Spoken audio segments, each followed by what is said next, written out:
ఏడాది అంచనాలకు మించి వర్షాన్ని ఇచ్చిన నైరుతి రుతుపవనాలు పశ్చిమ రాజస్థాన్లోని పలు ప్రాంతాల నుంచి నిష్క్రమించాయి. సాధారణంగా సెప్టెంబర్ 17న ఆ ప్రాంతం నుంచి నిష్క్రమించాల్సి ఉంది.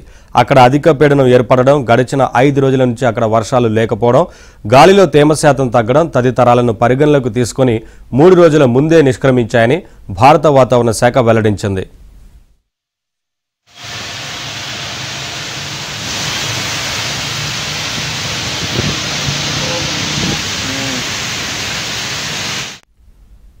గతేడాది సెప్టెంబర్ 23న రుతుపవనాలు నిష్క్రమణ ప్రారంభమై అక్టోబర్ 15 నాటికి దేశం నుంచి పూర్తిగా వైదొలిగాయి.